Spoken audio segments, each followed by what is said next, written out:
Kurt Thomas and Dennis Rodman had a bit of a dust-up that day, and they sort of went head-to-head like a couple of dueling antelopes.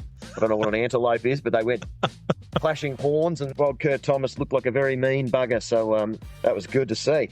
Yeah. Kurt Thomas had the crazy eyes. Anytime he gave someone the stare down, you certainly knew about it, and he's one of those guys that did not mind a push and shove and beyond. And now, your host for Basketball Record, Adam Ryan. Welcome to Basketball Record, where history gets a fresh spin. This episode is dedicated to the memory of Reece Pedretti, one of the truest friends I've ever known. On February 22, 2025, Reece passed away peacefully at the age of 45, following a courageous, nearly 2-year battle with a rare form of cancer. Throughout his illness, he faced major surgeries and numerous treatments with unwavering strength. We first met at work in 2000 and became fast friends, bonding over our shared sense of humour and deep love for basketball, especially the NBA of the 1990s. Reece had a particular admiration for Shawn Kemp and Jalen Rose, so much so that replica jerseys of both players were displayed at the celebration of his life. Reece had many admirable qualities, but perhaps his greatest gift was his ability to make people feel at ease, regardless of the situation. He cherished his family deeply and had a love for music. A talented guitarist and singer, Reece regularly performed live, both solo and with various bands. My thoughts are with his cherished wife, Sian, his sons, Huw and Paddy, his stepsons, Jasper and Jude, his parents, Sherry and Des, and his brother, Dallas. Their loss is immeasurable. In August 2013, Reece joined my podcast for a conversation that you're about to hear. I'm grateful to have this recording to remember him by. Knowing Reece for 25 years has made me a better person. I love you, mate, and I always will. Now, let's drop the needle. Here's my conversation with Reece Pedretti. We will be talking about the 1995 NBA draft. We talk about the top 10 picks, other notable moments and players that were selected past that top 10, and plenty more things as well, including a couple of small detours on some related topics, including a pre-Olympics exhibition game in Melbourne in the year 2000 that involved Vince Carter, which is quite interesting. We mentioned a term that the crowd chant at Vince Carter, and it rhymes with the word banker. So if you're easily offended, just skip ahead 30 seconds. We also talk about my sighting of a few Team USA players in a Sydney casino during the 2000 Olympics as well. Plus, you'll learn how I was ejected from a local basketball game before the tip-off, quite amusing, and Reece brings up the TV series Basketball Wives for no apparent reason. One other quick note, I do mention that the great Arvydas Sabonis was a 47-year-old rookie in this episode. Now, of course, that's just my exaggerating. He was 31 years old at the time he entered the NBA. Now, on to the show. Today, I'd like to welcome Reece Pedretti. How are you, mate? Very well, thanks, Adam. Thanks for having me. No worries, mate. We've known each other for some time now, well over 10 years, so going back quite a way and some fun times. Now, just before we get into today's chat, mate, in the last few weeks, you and James McKern have launched Hoops podcast. Can you tell us about it, mate? You're about 5 or 6 episodes in. You've had a couple of guests as well. Yeah, me and Buff. He's a younger brother, a guy that I play guitar and do a few gigs around town with, and we get together and we love talking hoops. So we decided to get back on the podcast train and get back into it. So yeah, it's been going great so far, having a ball. I was lucky enough to speak to Joe Beast, a.k.a. Joe Smith, the number 1 draft pick in 1995 to the Golden State Warriors. So he was an absolute gem to talk to. And also Darryl McDonald, the Aussie basketball legend from the North Melbourne Giants. And I just want to throw a shout out, thank you to Keith Kloss, the ex-LA Clipper, for teeing the interview with Joe Smith. He was actually instrumental getting that one going. So thanks, Keith, the boss. Good value, Keith Kloss. Keith's an absolute legend. He still tweets me to this day, just direct messages me and asks me how I'm going, just out of the blue and stuff like that. So fair to say we're mates. Yeah, no doubt, mate. Let's just get straight into the content, mate. We're going to be talking today about the 1995 NBA draft, and it was held in Toronto, Canada. But before we actually get to the draft itself, we better quickly touch on the expansion draft, which happened 4 days prior. So on June 24th of 1995, the expansion draft was held.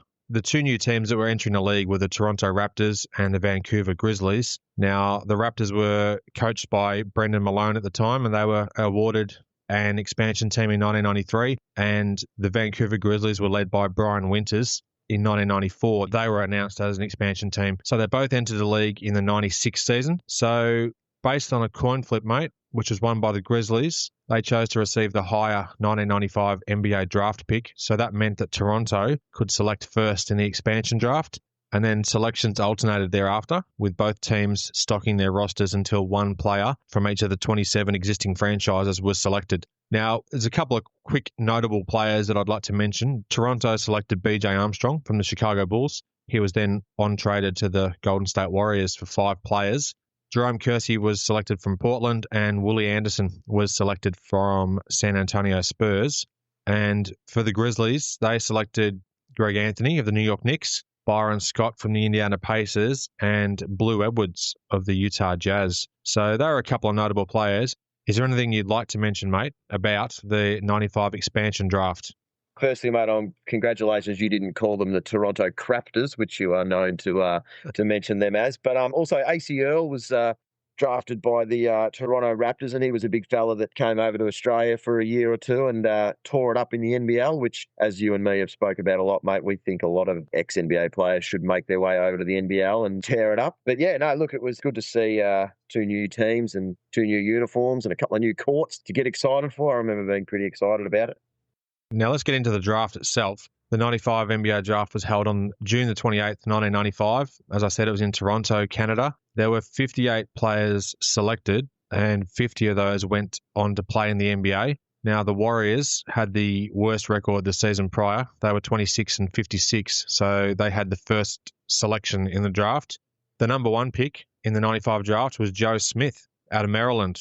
He was a sophomore, so he left after his second season, and he came out with averages of 20.2 points a game and 10.7 boards and plenty of hype. He was the number 1 pick in the draft.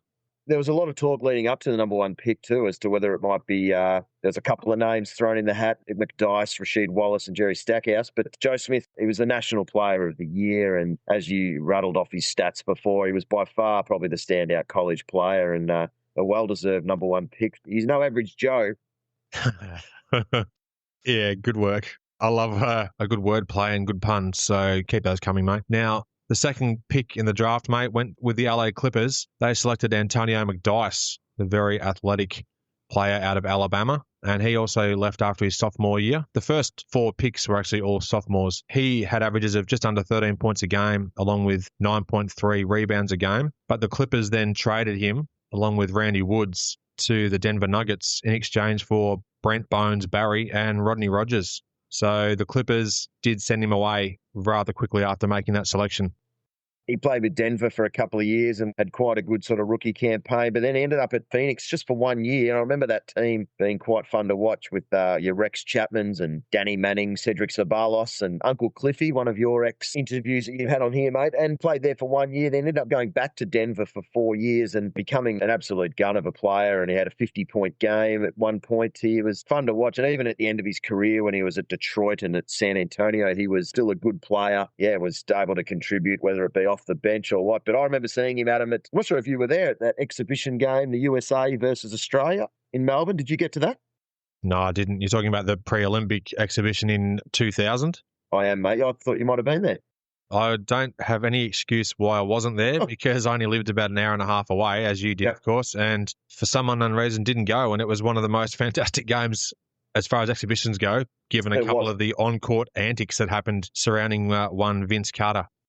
I was able to sneak a video camera in and film a lot of the warm-ups. So I've got a lot of about 25 minutes of footage of warm-up dunks and things like that. And I was able to get the footage of Shane Heal and Vince Carter having a bit of a dust-up. And I know that you probably don't like swearing on this podcast, mate, but I did get involved in the chant that Australia decided to chant Carter's a wanker. So I was caught up in that. We went from cheering him with every dunk that he made in the warm-ups. 10 minutes later, we're chanting, "You are a wanker." So it was quite a funny turn of events, but it was something in history that it'll go down, and I absolutely loved it. he went from being a hero to a villain rather quickly. It all started after Andrew Gaze launched a three-point shot. He got tangled up with Carter, ended up near mid-court, and as you said, Shane the Hammer Heel came over and looked after his mate and started drawing straight away with Carter, and it was on for young and old. And actually, if you do have the footage of that still, I'd be very interested in uploading some of that to my website if you're interested. Definitely, mate, for sure. Now, I've got it all on VHS. Yeah, about 25 minutes of dunks. Carter threw down a 360 at one point. And also, it was quite funny. I know this has got nothing to do with the 95 draft, but it is a story that I find quite interesting, that when Carter came out for the warm-ups, he came out about 10 minutes after everyone else on his own and ended up sort of standing over by the bench on the sidelines, doing his own stretches. I watched this very closely, and he did not actually speak to one player for about a good 20 minutes. During that time, you've got Steve Smith backing down Vin Baker and hitting jump shots, and little one-on-one games between Morning, and it was just huge. It was amazing stuff. But to see Vince, the youngest player in the team, not actually speak to one person during the 20-minute warm-ups was mind-boggling. Very, very interesting stuff. That is unusual. And I've got one little tidbit I can add. I did go to the 2000 Olympics. Didn't actually get to see a USA game, but I did get to see Australia take on Russia in one of their pivotal games that they had to win after a slow start in the basketball tournament. And at Star City Casino in Sydney at about midnight or a bit after midnight, for no apparent reason, I was just in the roulette area, just wandering around with a couple of mates, and none other than Ray Allen, Antonio McDyess and a few other guys from Team USA just strolled past, and they were playing the next day, mind you. So that was just crazy. I had no chance to react. I just turned around and all of a sudden the entourage was there alongside these just massive guys. Clearly you could tell, oh man, that's Team USA guys walking past, just going through like there's no worries in the world whatsoever. And they were playing an important game the very next day. So little tidbit there I thought I'd throw in. It's exciting stuff. Yeah, I can imagine. I remember we yelled out to Steve Smith during the game. Steve Smith from, I think he was at the Hawks at the time. 3 or 4 of us boys, we yelled out, "Hey, Smithy, give us a wave." And he turned around and he waved his hand. I actually clicked a photo too, and the hand come down, but I got him smiling at us. So that was exciting stuff. Good times. The third pick in the 95 draft went to the Philadelphia 76ers, and they selected the first of 2 North Carolina players who would enter the top 10, and it was Jerry Stackhouse out of North Carolina. He had 15.7 points a game along with 6.6 boards. The Sixers snapped him up rather quickly, and as of this recording, I think he has all but retired. The last game he played was Game 4 of the Bulls and Nets 2013 NBA playoff series. Didn't play the last 3 games, so we'll see what happens if he actually has officially retired or not. A great career overall from Jerry Stackhouse. Oh, for sure, mate. He has had an absolute really good career, but he was the start of the next Michael Jordan era of players. There was a lot of talk, is he the next Michael Jordan? Obviously coming from North Carolina and being a high flyer and stuff like that. So unfortunately, with that tag coming in, these difficult shoes to fill. But I think Jerry Stackhouse had an awesome career. He was awesome in the clutch, hit a lot of game-winning shots, teamed up with Allen Iverson there for many a year at Philly, and made that team really exciting to watch. I think he's done. I think he's retired. Stackhouse and MJ actually were teammates. Oh, okay. Yeah, so Stackhouse and MJ actually did team up later in Jordan's career when they were both on the Washington Wizards roster. But we'll pretend that Jordan never played for the Wizards. Pick number 4, Rasheed Wallace, another North Carolina Tar Heel. He was selected by the Washington Bullets, 13 points a game and 7.5 rebounds per contest. A fantastic career, and he's only just called quits on his career as well. Now he's the assistant coach with the Detroit Pistons at the time we're recording this. What is there to say about Rasheed that hasn't already been said, mate? An incredibly illustrious career, perhaps notorious more for his technical fouls and reactions on court, but you can't overlook the incredible talent that he had and was a fantastic player for many, many years in the NBA. Yeah, completely agree, mate. He was definitely fun to watch. He was exciting. He was entertaining. He loved three-point shot too. I enjoyed his range. He was inside and outside. Did you know that, a little stat that I found out, he only actually shot 4 three-pointers in his 2 years as a Tar Heel, which I thought was quite funny because the three-point shot became quite a big part of his career, especially later in his career. 10 points a game and 4 rebounds as a rookie, but got traded after 1 year from the Bullets to the Blazers. The Bullets needed a point guard. They only had Mark Price and an old Scotty Skiles. So they were looking for another point guard. So they traded him off in a deal to get Rod Strickland. And that's where Rashid's career really took off when he was at the Blazers. Yeah, he really tore it up there and teamed up with your Jermaine O'Neals and your Isaiah Riders and Kenny Andersons, and his career really took off and was great to watch. A couple of interesting characters there you mentioned too, as far as personalities and on-court demeanour. So Rashid, known a lot for his anger and on-court, but he just displayed his raw emotion and you couldn't just lock it in there. He wanted to get that out. And of course, it was probably to his detriment at times, but still a fantastic career from Rashid. He's probably been ejected from as many games as you have, I think, on a Sunday night at the local stadium here in Bendigo. You're probably right. And I come a close second, I think. I know that we both do suffer from a white line fever. The low light of my career playing would be getting ejected from a game before it actually started. But yeah, I started mouthing the referee because he started the clock when we were waiting for players to turn up. So our game was already 4 or 5 minutes underway and we we're getting close to a forfeit. I started saying to him, look, you can't start the clock yet. You're too early. And he told me to be quiet. I kept on going and I was given the heave-ho before the jump ball even started. So, yeah, not good, mate. Not and you good. Didn't get your money back either. No money back. And, I was out in the car park. All right, number 5 pick in the 95 draft, the great Kevin Garnett, who is still playing incredibly, and he's now obviously a recent signee of the Brooklyn Nets, so directly from high school into the NBA. So fantastic job from KG, the big ticket. Played for many years at the Timberwolves and really did a great job with trying to get them into the playoffs and then getting into the second round, but he was somewhat hamstrung by the players that he was with. I mean, they were a struggling team, but he did all he could, and talk about emotion. He never left anything on the floor, that's for sure. He was a fantastic player at Minnesota and then finally got his chance when he signed with Boston. I was shocked to find out too that his rookie year, he actually played 28 minutes a game and averaged 10.4 points as a rookie, which the few games that we got over here in Australia, he's coming off the bench and only getting about 6 to 8 minutes from what I'd see. So to find out that he did average 28 minutes a game as a rookie was a shock to me. But I actually asked Joe Smith how KG gets pumped up and stuff like that. Joe said that most of the talking he does on the court, 90% of it is to himself to get him pumped up. But he said you can still talk to him as long as it's about basketball and stuff like that. Once you see he's in the zone, it's only time to talk hoops. He said he was an absolute great teammate, and Garnett's one of my favourite players until I saw him in about 4 or 5 fights in a couple of seasons, and he was backpedaling and couldn't get out of there quick enough. He'd try and start them, but then wouldn't hang around to do anything. I'm not sure if KG's on your list of guests, mate, but at this stage, I'm not a massive fan anymore. Well, I think NBA stands for nothing but air as far as his punches go. So he was definitely just throwing wild haymakers and a bit of pushing and shoving, but never really got involved in the thick of things, but certainly could talk a good game, that's for sure. Pick number 6, mate, the Vancouver Grizzlies. Big country, Bryant Reeves out of Oklahoma State, 17.4 points a game and 8.5 rebounds. He played all 4 years at Oklahoma State and came into the league offering plenty, you'd think, but unfortunately his career didn't quite live up to the expectations of most people, but he still did have a solid career when you look at his numbers, even though he didn't play for too many seasons. I guess you'd think about the opportunities missed in terms of talking about big country.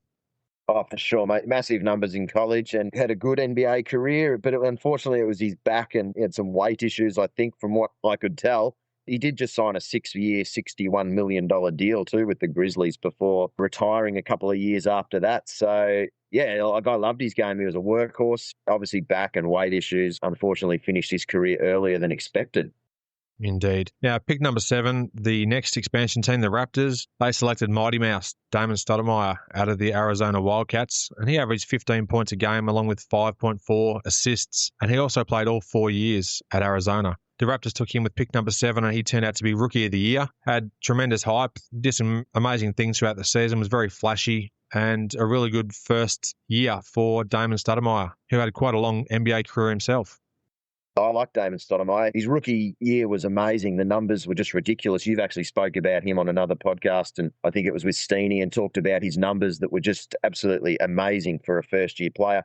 I remember being the draft was in Toronto, the Toronto fans were actually chanting, "We want Ed." So they wanted Ed O'Bannon, who was Pac-10 Player of the Year with Damon Stoudemire that year. One thing about Damon Stoudemire, I'm not sure if you know, Adam, he holds an NBA record, the most threes shot in a game. He launched 21 from long range one day, his last game as a Blazer, which he only made 5 of them. So the last time I saw a bloke shoot 21 threes was you, Adam, on a Sunday night. I think you shot 27 one night, and I think you made 2. So, but yeah, poor old Damon Stoudemire. But he also, in college, he shot more 3-pointers than he did 2-pointers. Okay. Yeah. Well, there you go. That's interesting. He shot 1,343 field goals, and 677 of them were threes. So over half were 3-pointers. That's off the top of your head, is it? Yes, exactly. I love a good stat, mate. Thanks for that little sledge too about the 3-point shooting on my behalf. I appreciate it.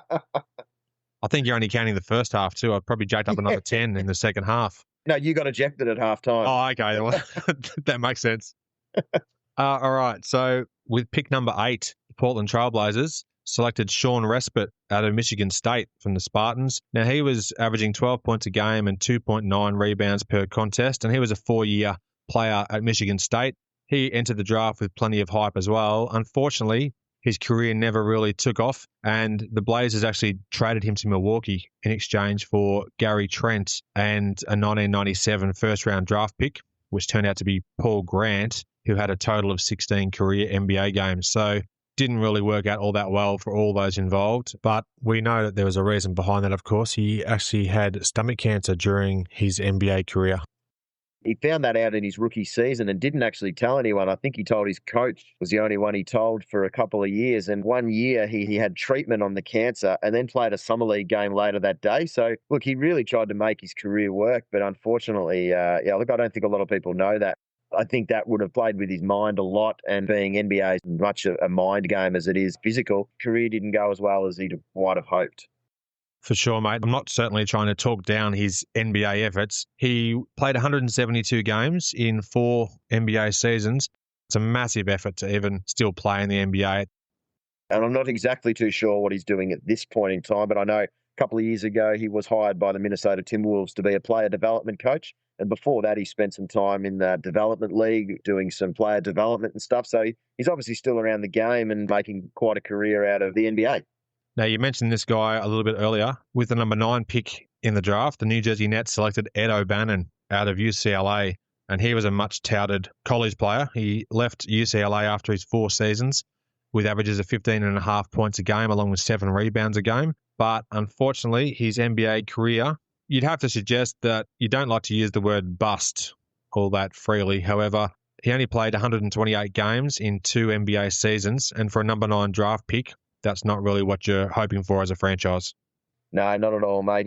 His college career was amazing, and I don't know whether it was just the arthritis in the knee that he had, but look, he didn't seem like he had the ticker to really make it in the NBA. He had one massive dunk on Sean Bradley on the break, which is a great highlight. I'm sure you've seen it, Adam. And talking about busts, moving on. So that's Ed O'Bannon. Oh, goodness me. Yeah, that's a classic. Now, rounding out the top 10, mate, the Miami Heat selected Kurt Thomas from Texas Christian. Now, he played all 4 years in college, and he averaged 14.7 points a game and 7.6 rebounds a game. He led the nation in Division I scoring in his senior season in 1995 with 28.9 points a game and 14.6 rebounds a game. So they're just beast numbers. Quite incredible, really. Kurt Thomas became only the 3rd player behind Hank Gathers and X-Man Xavier McDaniel to lead the nation in scoring and rebounding in the same season. A very good, long career. Played till past the age of 40. So he's only just recently hung up the boots, actually, mate. Yeah, mate, look, sorry if I don't sound too surprised there. You stole my stats on him there. I actually did the research on that and thought I was going to excite you with that one, but you've come out and told me. Mate, look, yeah, Kurt Thomas is an absolute gun. He was still on a roster last year at the Knicks, so yeah, a long-standing NBA player. I remember back in his rookie season, he had a run-in with Dennis Rodman. There was a game against the Heat and the Bulls, and I think that was the game where Jordan hit 2 3-pointers just before the buzzer, and then the other one on the buzzer. I think he got a steal. And anyway, Kurt Thomas and Dennis Rodman had a bit of a dust-up that day, and they sort of went head-to-head like a couple of dueling antelopes. I don't know what an antelope is, but they went clashing horns, and well, Kurt Thomas looked like a very mean bugger, so that was good to see. Yeah. Kurt Thomas had the crazy eyes. Anytime he gave someone the stare down, you certainly knew about it. And he's one of those guys that did not mind a push and shove and beyond. So he got into many a skirmish back in the day. Yeah, back on those Heat teams, particularly when they were battling up against the Bulls, there's plenty of antics going on behind the scenes with Kurt Thomas and Dennis Rodman. You're dead right, Adam Ryan. The butting antelopes, I like that too. That's very nice. Well played. So that was the top 10 picks, mate. The 1995 NBA draft, mate, it produced 6 All-Stars: Michael Finley, Kevin Garnett, Antonio McDyess, Theo Ratliff, Jerry Stackhouse, and Rasheed Wallace. So plenty of great players came out of that draft, and 6 of them became All-Stars. Yeah, mate, look, I've got some Michael Finley footage that you might get you a little bit excited. It's a Michael Jordan versus Michael Finley one-on-one when Finley was in high school. I've seen that clip. It's a brief 30-second clip or thereabouts where they go up against one another in a game of one-on-one. Yes. I was also going to mention too with Finley, he was one of my favourite players for many years. Big dunks in the dunk comp, game-winning shots. I remember in his rookie season when he was at Phoenix, they were down, I think, 11 points with 50 seconds left, and they've come back and he's hit a couple of threes and then hits the jump shot on the break. And, obviously, I was a big Michael Finley fan. That was a game against the Lakers, I'm pretty sure you're talking about. Yes, it was. Yeah, pull up near the free throw line extended, I'm pretty sure, at the buzzer. Michael Finley out of Wisconsin. He was an all-rookie first team, 2-time All-Star, scored more than 17,000 NBA points, and won a title with the Spurs in 2007. A couple of other players that were notable selections. Number 15 picked by the Nuggets and then sent to the LA Clippers, was Brent Barry out of Oregon State. He had 14 seasons and is a 2-time NBA champion as well. Pick number 43, the Milwaukee Bucks selected Eric Snow out of Michigan State. Now, he played in 3 NBA finals, over 840 NBA games, and career averages of about 7 points, 5 assists, and 1 steal a game. But the Bucks traded him to Seattle on draft day, and he ended up playing in the NBA finals in 1996. So a nice welcome into the NBA for Eric Snow. He was in the NBA finals within his second season. I used to follow the Sonics back in the day, and Eric Snow was, he played quite a few years with the Sonics, and he was good to watch. But also, I just want to mention pick number 35 was ex-Michigan Wolverine and possible interviewee on the Hoops podcast in talks at the moment. But Jimmy King, he only played the one season with the Raptors and got close to making a Denver roster and even a Pacers roster, I think. I just wanted to mention Jimmy King because I love my Michigan boys. You do indeed, mate. You're a devoted Michigan fan. Some more players that were selected that we just can't go into too much depth about. Corliss Williamson, Theo Ratliff, who I mentioned earlier, who's actually an all-star. Bobby Sura, Eric Williams, Travis Best, Alan Henderson, Greg Ostertag, and Jason Caffey, mate. So some more players that certainly have many different NBA stories that we could go into, but there are a couple of guys that when I scanned the list, I needed to mention them as well. Yeah, well, I'll actually throw in a couple of others as well. Fred Hoiberg was quite the player, and even Don Reed was played with the Pistons for 8 seasons, and he was an absolute workhorse. And I'm not sure if did you mention Tyus Edney? Didn't mention Tyus Edney out of UCLA, and Don Reed, number 52 for the Pistons, I'm pretty sure. There it is. Gotta love it. Yep. And also Eric Williams played with the Boston Celtics, who recently popped into the public eye on the TV show Basketball Wives. Had a heated discussion with the wife and threw a drink in her face. That's finished off the season. He said to her, "Be real careful, okay? Be real careful, splash in the face." Wow. I don't even know what to say to that. That's a cliffhanger if I've ever heard one, mate. Absolute cliffhanger there. And I did mention Eric Williams in that list, so thanks for listening. Did. And I will just mention the 12th pick, Cherokee Parks, who was quite a good NBA player, but just turned into an inked-up bandana-wearing hippie, really. Hello to Cherokee if you're listening. That's the first and only time I'll have any interaction with him. Thanks, mate. All right, a couple more random stats, mate. Kevin Garnett is the all-time leading scorer from this draft class. As of the time of this recording, he's got 25,274 NBA points. What do you think about Big Country, mate? We did talk about him earlier, but his NBA career averages are 12.5 points a game and just a tick under 7 rebounds per game in 6 seasons. So he played only 395 NBA games, and he was the number 6 pick. I think he did enough to warrant being a solid NBA player, no pun intended, and just doing enough to avoid that bust bubble conversation? To answer your question, I don't think about Big Country Reeves that often, but now that you've brought it up, I think those numbers and at the pick that he was, you're fair to say that he probably wasn't a bust. And I think that's the issue with the way we look at this sometimes. You know, you see a number one pick like a Joe Smith who didn't have the skills or the talents of a LeBron or make the impact that some of these number one picks have done, but still have played very well. So, but being the number one pick, people are expecting a lot more from you. But if you just a later first round pick, later in the top 10, you don't have to do as well to be not considered a bust. Very well said. We'll just have a quick look at the all-rookie first and second teams from the 96 season. Now, the first team was Antonio McDyess, Joe Smith, Jerry Stackhouse, Damon Stoudemire, and in a tie, Michael Finley and Arvydas Sabonis.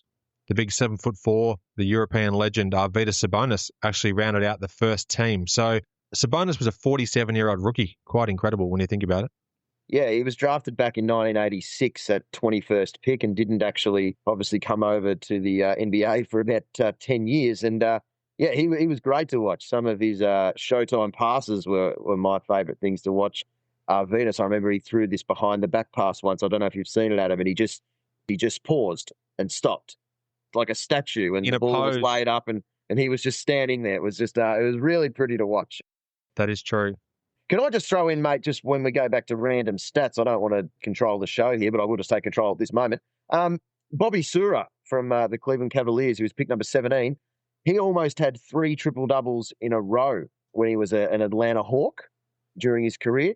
The third triple-double did not get allowed, though, because he actually, just before the final buzzer, he intentionally missed a layup to get his 10th rebound. And David Stern actually said, "Sorry, Bobby, that one doesn't count." So I thought that was interesting and quite a good story to tell. I actually never knew that. The sad thing is that reminds me of another moment where Cleveland Cavalier, inverted comma, bad boy, Ricky Davis, did a similar thing where he deliberately missed a shot on his own defensive basket to get a rebound to then pad his stats to get a triple-double. And it was against the Utah Jazz in Cleveland. Jerry Sloan went berserk on the bench after that had happened, because that goes against everything that Jerry Sloan's ever done in his career as a player and as a coach. He doesn't want to see that sort of nonsense. So that reminded me of a random moment as well. Speaking of the Cavaliers, who Bobby Sura also played with.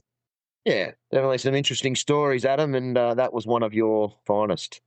Thank you very much. And one more thing about Sabonis, back in the 80s, he was just a man mountain, and unfortunately he was riddled with injuries by the time he did get his chance to shine in the NBA. Yeah, I enjoyed watching Arvydas. That was always Sabonis to see him play, I suppose. That's a shocker. That is a shocker. All right, second team, all rookie, mate. Brent Bones Barry, Tyus Edney out of UCLA, as you said. KG, Kevin Garnett, Big Country Reeves, and Rasheed Wallace round out the second team selections. No real surprises there, I guess. I think even the way you look at it, the second team could probably give the first team a run for their money too, I reckon. Yeah, that's possible. Yeah. They're all good players, so I guess it would be a close game. All right, mate. That pretty much will round out the 1995 NBA draft. Is there anything you'd like to add before we wrap this baby up? No, mate, I think it's all pretty good. That was very enjoyable to take that trip down memory lane with you, and I'm sure we'll do it again, whether it's recorded and put on a podcast or whether we just do it again ourselves and it's just us two. But absolute pleasure, and congratulations, Adam, with everything you're doing with the podcast. Yeah, I know a lot of people that are avid listeners and absolutely enjoy what you're doing. And once again, Adam, it was good fun. Thanks again, Reece. Been great chatting to you, mate, and I'm sure we'll do it again in the near future. You too, Adam. Keep doing backboard slap layups. That's the final press on today's episode of Basketball Record. If you enjoyed this conversation, I'd love for you to leave a rating and review on Apple Podcasts, Spotify, or wherever you're listening. It really helps more fans discover the show. And if you love this kind of deep dive into hoops history, share the show with a fellow NBA history fan. You can follow along on social media at bballrecordpod. Everything else lives at basketballrecord.com. Thanks for spinning this one with me. I'll see you next time on Basketball Record.